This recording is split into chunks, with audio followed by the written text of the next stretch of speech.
Hello tout le monde, Sébastien Tatou en chair et en encre et j'espère que vous allez bien. Il était temps. Oh que oui, il était temps. Oui, il était temps de refaire un nouveau Tatouarium avec mes jolies fausses lunettes. C'est vrai que ça faisait un petit moment. My apology. Ah bah oui. Bref, aujourd'hui on s'attaque à du dur.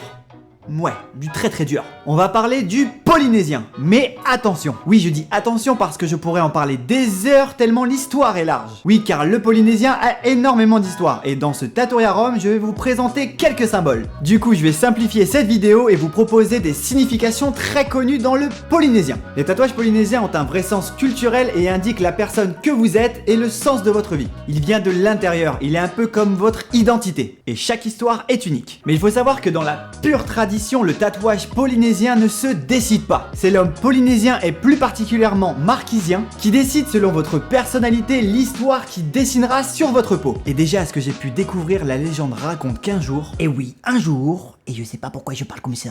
pour séduire une certaine Ina dont les parents étaient très protecteurs, les dieux Matamata et Turaipo, si je prononce bien leur nom, sont venus en pleine nuit et se sont présentés à Ina avec des tatouages sur le corps.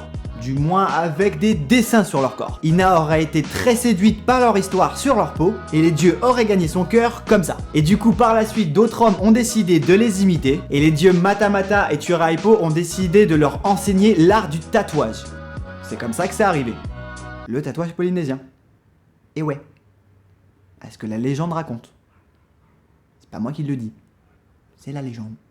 Oh yeah. Et du coup les hommes se tatouent pour attirer la faveur des dieux et des vainés. Et c'est vrai qu'on a l'habitude d'en voir énormément en Occident, en Europe tout du moins, ou en France tout du moins, fait par des salons spécialisés là-dessus, ou des tatoueurs qui savent faire du polynésien. Mais il faut savoir que traditionnellement, ça ne marche pas comme ça. Mais à travers cette vidéo, je vais essayer de vous expliquer les différentes significations des motifs polynésiens.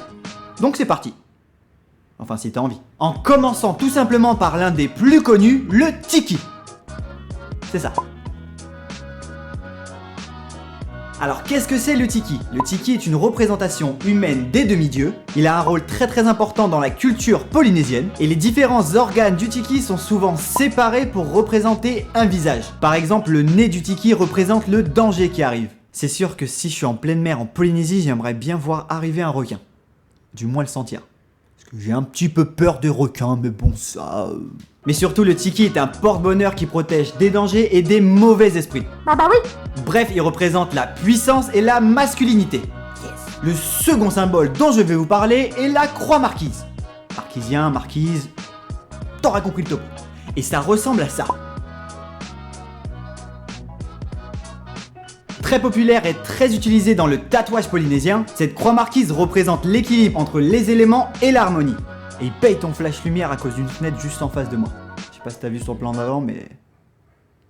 je l'ai eu en pleine gueule. En numéro 3, je vais vous parler du symbole de l'océan. Et il faut savoir que dans le monde polynésien, l'océan est considéré comme l'au-delà, là où vivent tous leurs ancêtres. Il peut donc signifier la mort, l'au-delà, mais vu que l'océan fournit également la nourriture, il représente la vie et la fertilité. Et c'est ça qui orne les tatouages polynésiens. Je te montre ça juste ici. Prends-en note, jeune padawan.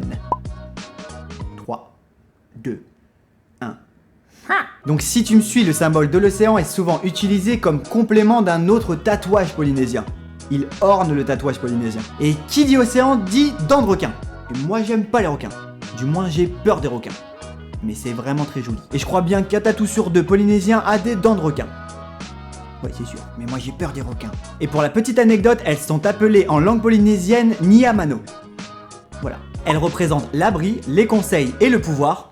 Tu m'étonnes qu'elle représente l'abri avec toutes ces dents, moi je veux bien me cacher derrière, hein. ça fait... Mais également la férocité et la capacité à s'adapter. Et il faut savoir que dans la légende polynésienne, les requins sont considérés comme des dieux. Elles servent d'ornement au tatouage polynésien un peu comme les vagues de l'océan. Et il existe plusieurs façons de les représenter. Passons au suivant qui doit être l'un des plus connus en Europe, je vais vous parler du gecko. Tu sais ce que c'est un gecko? C'est le petit lézard ou la salamandre qu'on a l'habitude de voir.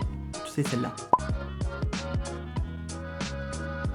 Et le lézard est une forme d'apparition divine pour les Polynésiens. Il représente d'un côté tout ce qui est divin, et de l'autre, il est un symbole de chance et de fortune. Et si je vous dis que le gecko est très connu en Europe, il en est de même pour la tortue. Et la tortue est considérée comme l'animal le plus important de la culture polynésienne.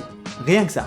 Si ce n'est le plus important. Et elle est également considérée comme une divinité qui peut se déplacer entre terre et océan. Elle est libre comme l'air. Considérée comme l'au-delà, elle faciliterait le passage vers leur lieu de repos. Et enfin, dernier symbole de ce Taturiarum. Oui, je sais, Martine, il en existe plein d'autres des symboles pour le polynésien, mais je ferai une deuxième et une troisième, voire une quatrième vidéo là-dessus.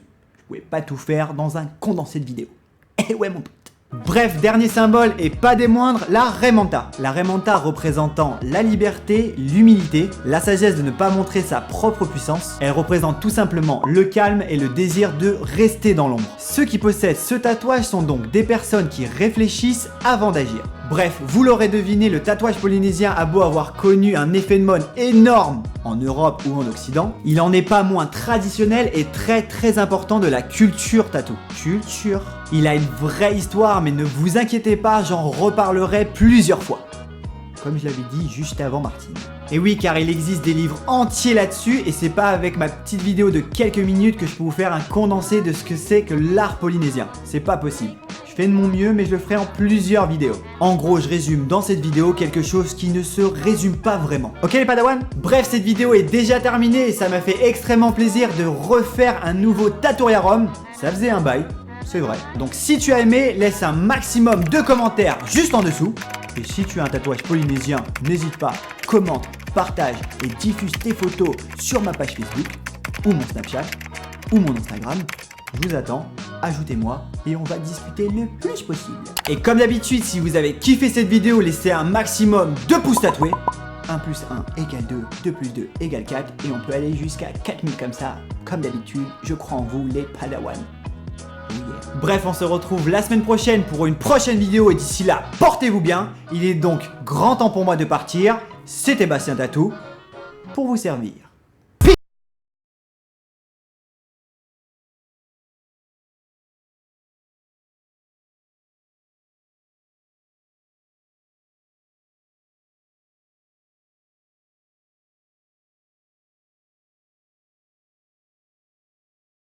Très fun.